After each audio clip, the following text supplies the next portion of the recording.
Kabar semuanya, ketemu lagi ya dengan saya. Kali ini kita akan membahas mengenai faktor pendukung dan penghambat perkembangan bahasa pada anak. Yuk, kita mulai.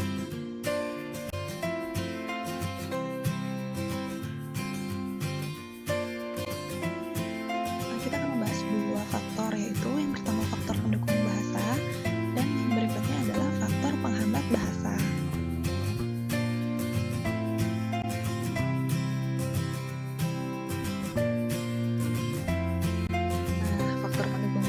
Usia dini itu apa aja sih?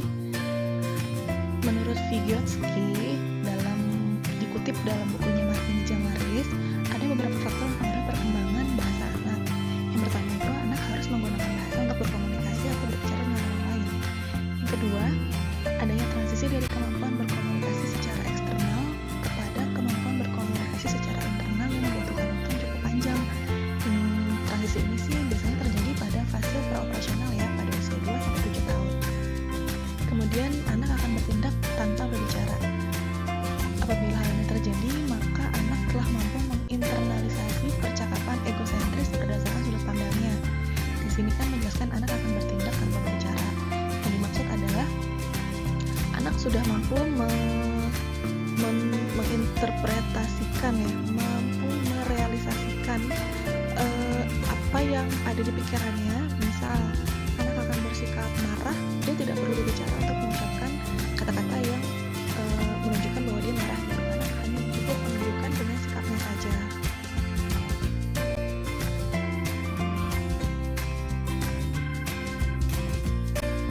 Kemudian faktor pendukung bahasa anak menurut Petty dan Jensen itu ada 4 faktor, yaitu berbedanya cara bagaimana si anak mempelajari bahasa. Jadi tiap anak masing-masing memiliki cara mendapatkan atau cara mempelajari bahasanya masing-masing ya. Ada yang bahasanya didapat dari lingkungan keluarga atau lingkungan masyarakat. Ada juga yang didapatkannya dengan cara seringnya berkomunikasi dengan orang sekitarnya, atau bisa juga dari tontonan-tontonan yang mereka tonton gitu. Terus juga berbedanya jenis bahasa yang dipelajari si anak gitu. Jenis bahasa yang di sini maksudnya adalah tiap anak di Indonesia tuh memiliki bermacam-macam bahasa ya. Ada yang bahasa keluarganya menggunakan bahasa daerah, ada yang bahasa di rumahnya, bahasa ibunya menggunakan bahasa Indonesia, ada juga yang menggunakan bahasa bilingual atau bahasa asing. Kemudian ada berbedanya karakteristik kepribadian anak. Nah, kepribadian anak juga menentukan pendukung bahasa atau tidak. Apakah si anak memiliki kepribadian yang pemalu atau yang memang terbuka dengan hal-hal baru. Kemudian berbedanya lingkungan tempat proses pembelajaran bahasa itu terjadi. Nah, seperti yang tadi saya jelaskan, bagaimana cara mempelajari si anak itu, apakah lingkungannya di lingkungan kota ataupun lingkungan perdesaan, itu proses pembelajaran yang didapat anak itu berbeda-beda ya.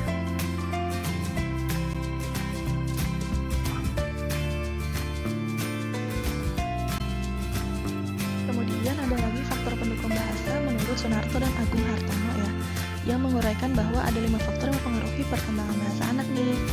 Salah satunya umur anak. Faktor fisik ikut mempengaruhi sehubungan semakin sempurnanya pertumbuhan organ bicara. Nah, jadi bahasa yang diucap oleh anak 0-6 bulan dengan anak yang berusia 6-1 tahun itu jelas berbeda ya, karena organ bicaranya juga belum sempurna untuk anak yang 0-6 bulan. Kemudian kerja otaknya juga belum maksimal. Kemudian yang kedua adalah kondisi lingkungan tempat anak tumbuh dan berkembang. Nah, perkembangan anak di sini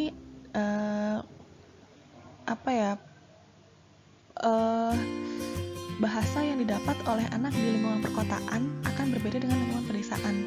Nah, biasanya kalau di lingkungan perkotaan itu bahasa yang didapat oleh anak, perkembangan bahasa yang didapat anak dengan kondisi lingkungan yang menstimulus anak itu akan lebih cepat berkembang ya, ketimbang anak dengan lingkungan pedesaan. Dengan kondisi lingkungan pedesaan, biasanya bahasa yang lebih diserap anak itu adalah bahasa daerahnya. Kemudian kecerdasan anak. kemampuan anak untuk meniru lingkungan tentang bunyi atau suara, gerakan, atau mengenal tanda-tanda memerlukan kemampuan motorik yang baik. Nah, kecerdasan anak ini berkorelasi positif dengan kemampuan intelektual atau tingkat berpikir. Apabila si anak ini kecerdasan kognitifnya atau kemampuan motoriknya cukup bagus, maka si anak akan lebih cepat menyerap bahasa-bahasa baru ketimbang anak yang memiliki kecerdasan di bawahnya. Kemudian status sosial ekonomi keluarga. Ekonomi keluarga yang berstatus sosial baik biasanya tuh mampu menyediakan situasi yang baik juga bagi perkembangan bahasa anak gitu. Jadi dalam status sosial ekonomi keluarga ada status sosial ekonomi keluarga yang tidak baik. Nah, apabila anak berada dalam status sosial ekonomi keluarga yang tidak baik,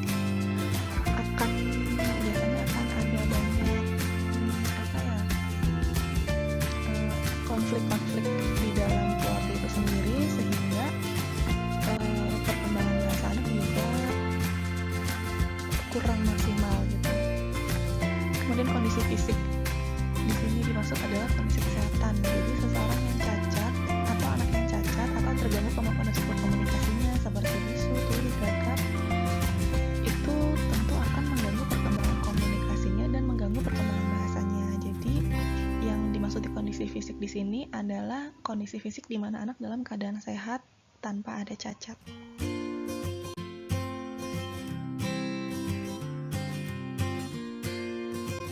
Kemudian faktor pendukung perkembangan bahasa lainnya menurut Suyanto itu ada beberapa kegiatan sih, salah satunya kegiatan bermain bersama atau interaksi antar teman sebayanya. Jadi ketika anak sedang bermain berinteraksi dengan teman sebayanya, otomatis akan menstimulus perkembangan bahasa anak dengan komunikasi satu sama lain. Kemudian dengan mendengarkan cerita atau mengajak anak untuk menceritakan sesuatu hal yang dia alami, itu juga mampu merangsang perkembangan bahasa anak. Kemudian bermain peran.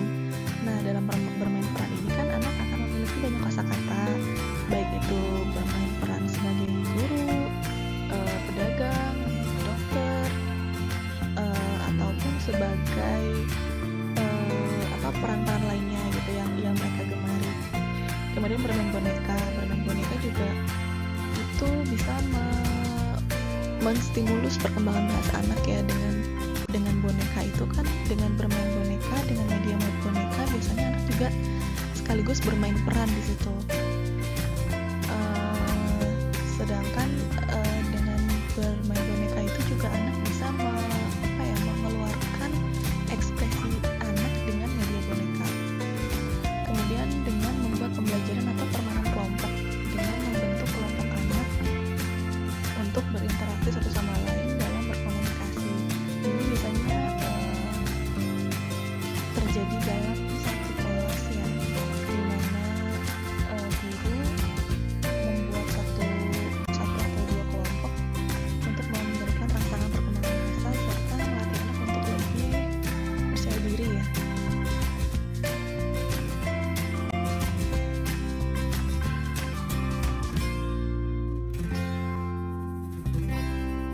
Ada pula faktor penghambat perkembangan bahasa anak, yaitu komunikasi dengan orang tua dan lingkungan. Komunikasi dengan orang tua dan lingkungan itu apakah berjalan lancar atau tidak, itu akan, apabila berjalan lancar tentu akan mendukung perkembangan bahasa anak. Namun apabila komunikasi orang tua dengan lingkungan kepada anak itu kurang lancar, maka akan menghambat perkembangan bahasa anak. Kemudian adanya gangguan fisiologis pada anak. Gangguan fisiologis di sini adalah gangguan fisik ya, seperti yang tadi disebutkan di slide sebelumnya, berhubungan dengan faktor pendukung berhubungan dengan kesehatan anak. Jadi apabila di sini ada gangguan fisiologis atau gangguan dalam organ bicara dan pengenalan, sebaiknya orang tua mendeteksi terlebih dahulu penyebabnya, kemudian konsultasi kepada dokter. Kemudian ada juga penggunaan gadget yang berlebihan tanpa pendampingan orang tua. Nah, ini agak bahaya nih. Penggunaan gadget ini bisa menjadi hal yang menghambat kelancaran bicara pada anak, terutama tanpa pendampingan orang tua dan tanpa batasan waktu. Kemudian adanya faktor keturunan atau genetik dalam keluarga. Biasanya apabila salah satu orang tua berbicara gagap, maka dia akan menurunkan kepada anaknya. Atau apabila salah satu keluarganya bisa kakeknya, neneknya gitu, ada yang memiliki masalah dalam berbicara, gen itu akan turun ke keturunan berikutnya. Kemudian masalah ekonomi keluarga. Status ekonomi keluarga yang berstatus sosial baik itu mampu menyediakan situasi yang baik juga bagi perkembangan bahasa anak. Namun apabila status sosial ekonomi keluarganya kurang baik, tentu akan menjadi salah satu faktor penghambat perkembangan bahasa anak.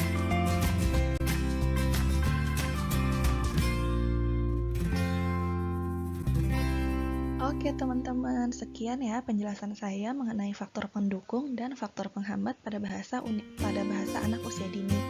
Semoga penjelasannya mudah dimengerti